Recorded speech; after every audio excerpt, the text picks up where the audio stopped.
हरे कृष्णा, राधे राधे। हम श्री कृष्ण चरितामृत श्रवण कर रहे हैं। आज का प्रसंग है सुखिया मालिन, एक दिव्य कथा। मेरा नाम सुखिया है, सुखिया मालिन। मैं रहती हूँ मथुरा में।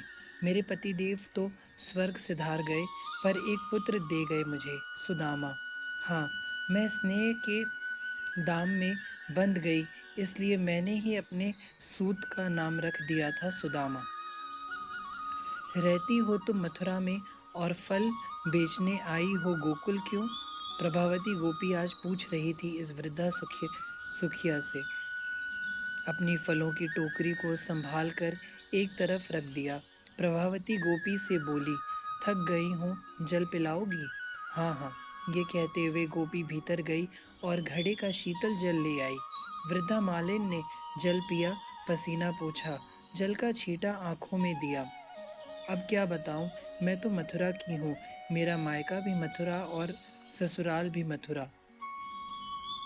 वो दिन कितने अच्छे थे जब मथुरा के राजा उग्रसेन थे। आह महाराज उग्रसेन! सुन प्रभावती, उन दिनों भी मैं फल बेचती थी। यदुवंशी लोग बड़े भले थे, फल खाते, फिर फलों का दाम भी मैं जितना बताती उससे ज्यादा ही देते। और हाँ, पता है तुझे, महाराज अग्रसेन भी मेरे फलों को छकते थे, मेरे ही फल प्रिय थे उन्हें। सुखिया अपने बारे में बताए जा रही थी। पर अब तो क्रूर कंस आ गया है। हे भगवान, जब से ये आया है मथुरा में शांति नहीं है। विश्व के जितने राक्षस हैं सबको एकत्रित कर लिया है उसने। हाँ, और आए दिन प्रजाओं को दुख देना, कष्ट देना, बस यही काम रह गया है। सुखिया ने जब कंस की बात छेड़ी तो झुर्रियों से भरे उस चेहरों में दुख के भाव स्पष्ट दिखाई देने लगे थे। मेरा बेटा सुदामा तो कंस के यहाँ ही जाकर माला दे आता है। क्या करे, उसे अपने बाल बच्चे भी तो पालने हैं, पर मुझसे गलत देखा नहीं जाता, इसलिए मैं बोल देती हूँ। अब कुछ महीने से तो अत्याचार चरम पर है कंस का। मेरे ही साथ उसके राक्षसों ने मेरे फल खा लिए। जब मैंने उनसे मोल मांगा तो मेरी टोकरी ही फेंक दी। कुछ भी हो, मेरा भी स्वाभिमान है। मालिन हूं तो क्या हुआ, गरीब हूं तो क्या हुआ, तुम किसी का भी अपमान करोगे? छी! मैंने तभी विचार कर लिया, मैं नहीं बेचूंगी अब फल मथुरा में। फिर कहाँ जाओगी माँ? मेरे पुत्र ने पूछा। सुना है गोकुल महावन में बड़ा अच्छा है, वहाँ के मुखिया भी अच्छे हैं, वहाँ के लोग भी समृद्ध हैं, इसलिए यहाँ आ गई थी। तो क्या फल बिके, किसी ने खरीदा? प्रभावती ने पूछा। जितना सोचा था उतना तो नहीं, देखो ना, आधे से ज्यादा फल तो अभी बाकी ही है। शाम होने आ रही है, अब तो मुझे जाना ही पड़ेगा मथुरा। पर सच बताऊं, गोकुल बड़ा अच्छा है, यहाँ के लोग भी बूढ़े बड़ों का आदर करते हैं, आपस में प्रेम भाव बहुत है। सुखिया मालिन इतना कहते हुए उठी, डलिया को सिर में रखा और वापस चल दी मथुरा की ओर। प्रभावती भी अपने घर के भीतर आ गई थी, पर पता नहीं उसे क्या सूझा, वह फिर बाहर आई। ओ मालिन, मालिन! आवाज लगाई। हाँ सुखिया, बुढ़िया ने मुड़कर देखा। क्या बात है, जाते जाते नंदालय तो होती जाओ, प्रभावती बोल दी। अब कहीं ना जा रही वीर, रहने दे, थक गई हूँ, जितना सोचा था उतना बिका भी नहीं। कोई बात नहीं, मालिन चल दी। अरे मेरी बात मान ले, एक बार हो तो आ। प्रभावती की बात उसे लगी, मान ही लूं, इतना समय हो ही गया, चलो नंदालय भी देखती चलो। ठीक है, जा रही हूँ नंदालय। सुखिया बोलती हुई मुड़ गई नंद महल की ओर।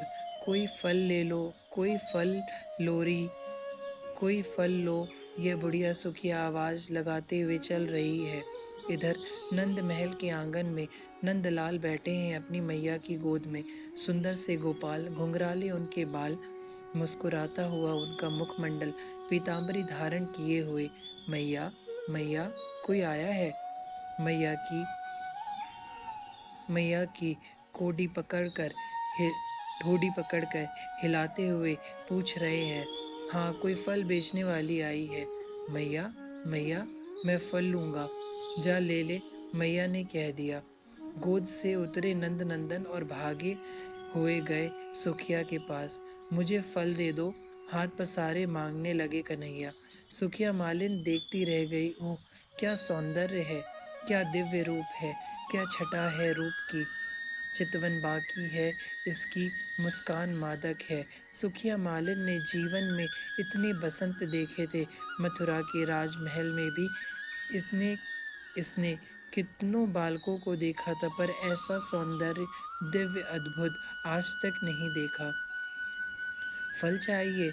मुस्कुराकर पूछा सुखिया ने। हाँ, बड़े भोलेपन से सिर हाँ में हिलाया कन्हैया ने। पर मोल तो दो, बिना मोल के लोगे फल? सहजता से बोल उठी थी सुखिया। मोल? सोचने लगे कन्हैया, फिर भागे अपनी मैया की तरफ। मैया, मैया, मोल चाहिए फल के लिए। ब्रजरानी ने अपने लाला को चूमते हुए कहा। अनाज ले आओ और फल उसके बदले मिल जाएंगे तुम्हें। कन्हैया भंडार की ओर गए।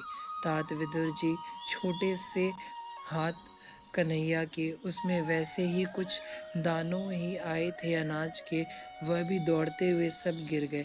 जब तक सुखिया मालिन के पास आए, मात्र 4 दाने थे हाथों में।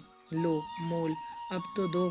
मुग्ध हो गई सुखिया, इसका तो जीवन धन्य हो गया, कन्हैया को ये फल दे रही है। पर गोद में बिठा लिया था उस वृद्धा मालिन ने। इधर उधर देखकर मुख चूम लिया, नैनों से अश्रु गिरने लगे। एक बार मुझे मैया कहो ना। क्या? कन्हैया ने मुस्कुराते हुए मुख की ओर देखा सुखिया के। हाँ, एक बार मैया कहो लालन, सारे फल दे दूंगी। मैया, कन्हैया ने हंसते हुए कहा। आनंद की हिलोर चल पड़ी, अपने हृदय से लगाकर बार बार चूमने लगी कन्हैया को। सारे फल दे दिए, कांचनी में बांध दिए थे फल। यह कन्हैया ने अपने हाथ दिखाए। ये क्या है? सुखिया ने पूछा। मोल, तेरे फलों का मोल। हंसी सुखिया। मोल तो मुझे मिल गया। नहीं, ये तुम्हारे लिए है। कन्हैया फिर बोले। अच्छा दे दो। 4 दाने अनाज के टोकरी में डाल दिए कन्हैया ने। सुखिया ने एक बार फिर निहारा लाला को, फिर टोकरी उठाकर चल दी। गोकुल गांव पार किया, आनंद में डूबी, हर्षोन्मत्त है ये। जीवन में पता नहीं कितना फल बेचा था इसने, पर आज की बात ही अलग थी।